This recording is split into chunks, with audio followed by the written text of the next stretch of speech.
Hello, I'm Adrian and I have my Jazz Master. I have my Big Muff and it's clearly time to look at a bit of Dinosaur Jr. and I'm really very excited about this.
So who doesn't like a bit of Dinosaur Jr. and the song I've chosen to look at today, Feel the Pain, taken from their 1994 album Without a Sound, which I think many people consider to be not one of their best albums, but this song is fantastic, some lovely riffs in there. I'm also perhaps rather foolishly going to attempt to show you how to play the guitar solo, so wish me luck with that. But before we get into all of that, let me show you some of these great riffs. Let's kick off with the opening riff, which is also the verse riff to the song. That's the one that goes like this.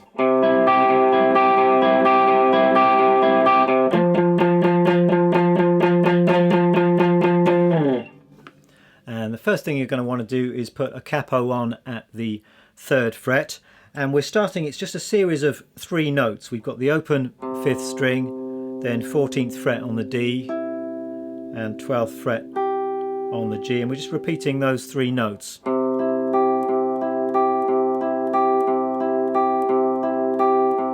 Then we're playing the 13th fret on the low E string, just in an 8th note rhythm. We've got a couple of bars of that. 1 and 2 and 3 and 4 and 1 and 2 and 3 and 4.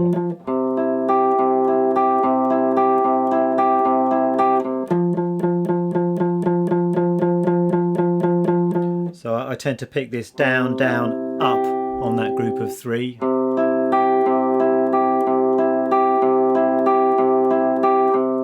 And then all down on that low note. I think the only potentially tricky thing about this is just the rhythm of that 3-note grouping. We've got 3 notes, but we're playing them in an 8th note rhythm, so you get that kind of rhythmic displacement effect happening, which means it's sometimes tricky to keep track of where the beat is and where the 1 is. So that's just something you might need to count out when you're first learning this riff. But the rhythm is 1 and 2 and 3 and 4 and 1 and 2 and 3 and 4 and.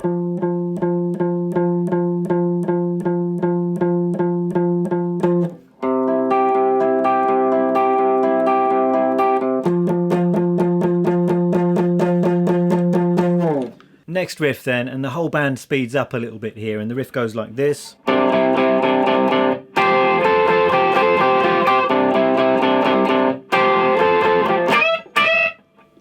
Really love this riff, and it's all based on droning open strings really. We've got the open A string, which is droning away, and then I'm playing the 12th fret on the D and the 14th fret on the D in this kind of rhythm.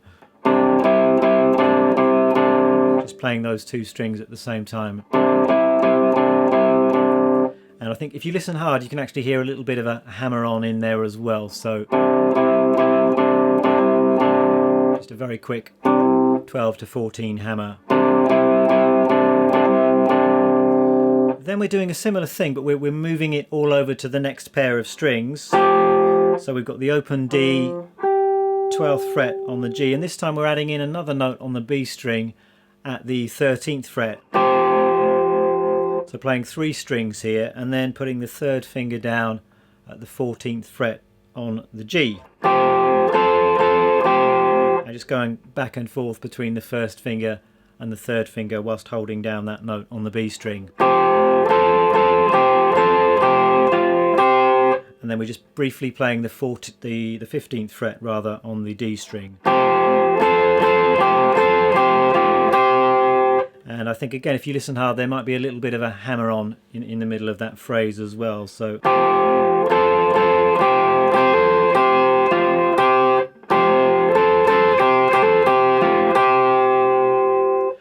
put all of that together and we have this.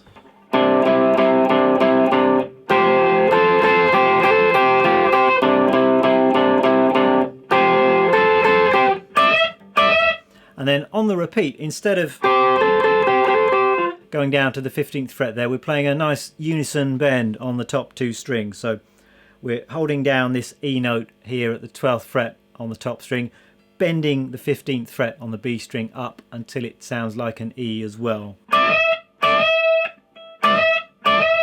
That kind of sound. That just happens on the repeat.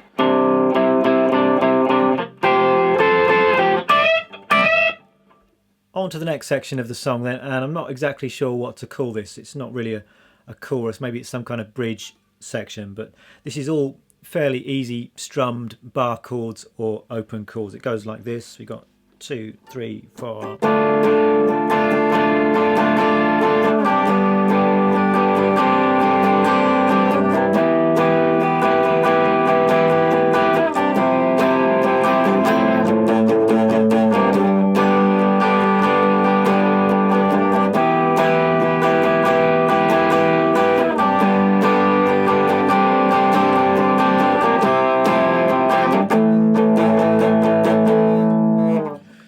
So I'm going to start off with this minor chord shape. This is a 5th string root minor bar chord. This is actually a D minor chord. We've got the root note there at the 5th fret on the 5th string. Got a couple of bars of that. The strum is just a nice easy down up strum. Just keep your strumming hand moving up and down for this.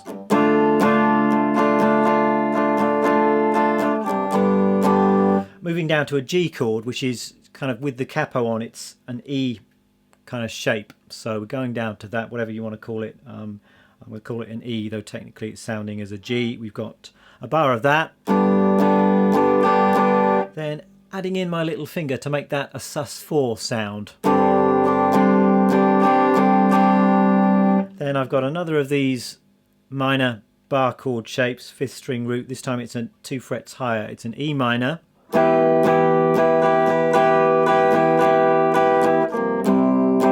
Then coming down to an A chord shape here. You could just play a normal A chord shape, but I've got a feeling that it's actually this on the recording. So if you fret an A chord but then lift up the note that you're playing on the 4th string, so you've got an open 4th string, it creates this nice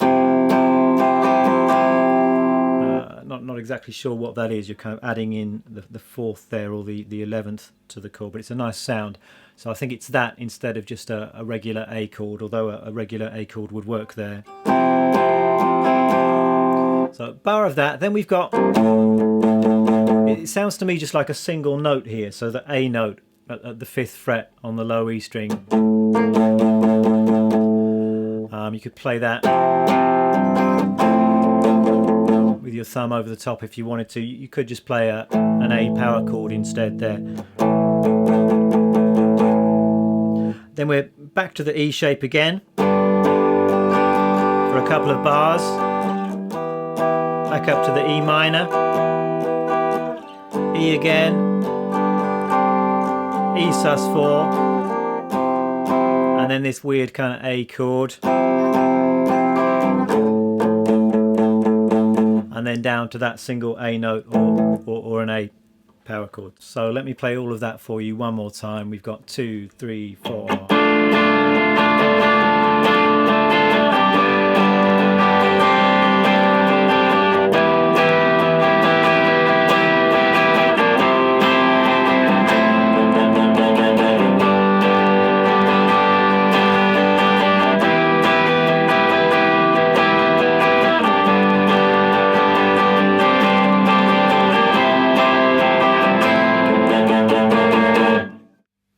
talk about this solo then, which comes right at the end of the song. And I'm a huge fan of the J Mascis soloing style. He plays a lot of notes, but it never feels too self-indulgent. It's always melodic, it's always interesting, and he's just got a really fluid way of moving all over the fretboard. It never feels like he's locked into particular positions or scale shapes.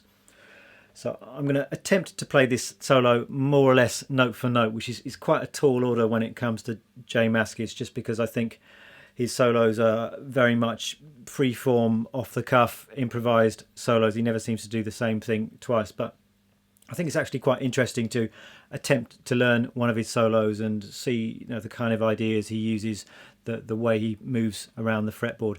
Now, I'm not suggesting that you necessarily need to learn this solo note for note. It would be a good idea, I think, just to learn some of his ideas, soak up the general vibe, and then you can do things your own way.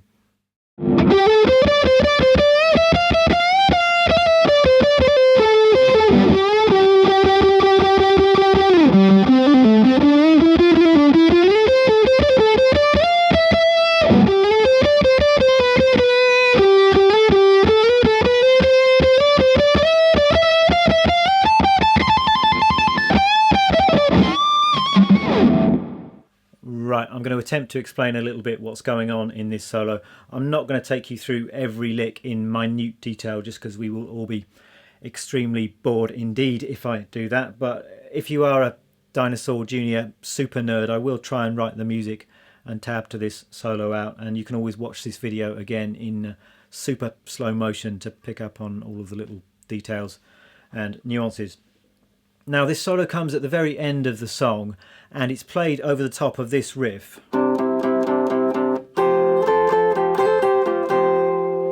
So in terms of the harmony here, we're in the key of C, and the basic feeling of the chords here is just a C chord going to an F chord. So we're very firmly in the key of C major here. The scales that Jay is using it's the C major scale and a bit of the C major pentatonic scale, kind of a mixture of those two things is how I'm hearing it. Although whether or not Jay thinks in terms of scales, I'm not sure. Probably not, but it could be helpful to see the solo in those terms. Now, I've got a feeling that this solo is played without a capo. There's just one point where I can detect an open G string, which is kind of a clue that maybe a capo isn't being used for the solo. I imagine the solo is probably something that was overdubbed later in the studio. So the opening phrase goes like this. Really like this lick. It's a great opening statement to the solo. Played in the 12th position, you can think C major scale,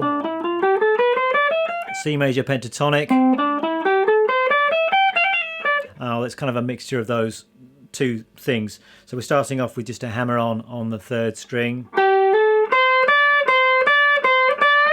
A bend there, D up to an E, and then really like that bend there. It's an F up to a G on the top string.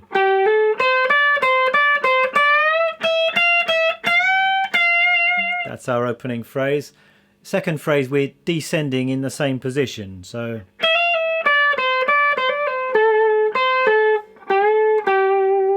got these nice little hammer on and pull off flutters.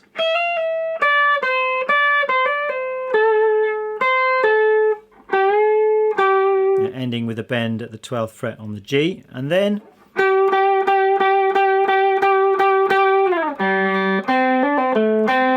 so just repeating that 12th fret note and then coming down to the 5th fret. And it's there that I think I can just detect a couple of open G string notes there, a little bit of string noise. And then we've got a little kind of hammer on and pull off flutter in the 5th position. And you could think here in terms of this will feel familiar to a lot of you as the A minor pentatonic position, although here we're thinking C major pentatonic. Then the next phrase.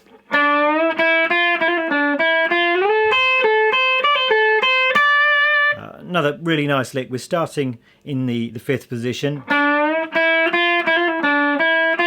Another one of these little flutters. Then we're sliding up on the B string.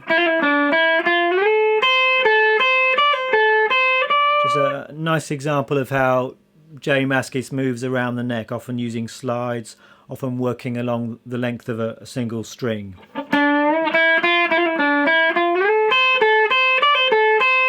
And then we're going up again, this time on the top string, and we're going... So we're sliding up to the F, and then back down again.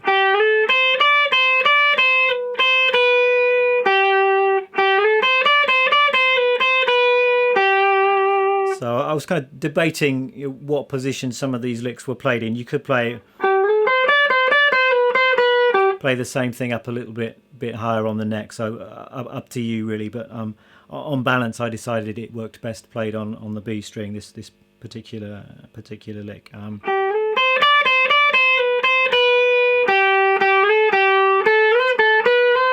And then we're sliding up again, just along the length of the B string.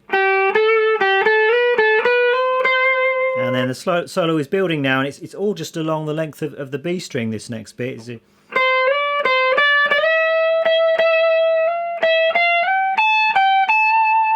And then we're up into our kind of A minor pentatonic or C major pentatonic shape, right up here in the 17th position for the final lick, which is just this. So you just got a little trill here at the 17th and the 20th frets on the top string. And then we're ending with a nice kind of pentatonic phrase. Let me finish by piecing all of that together nice and slowly for you. So 1, 2, 3, 4.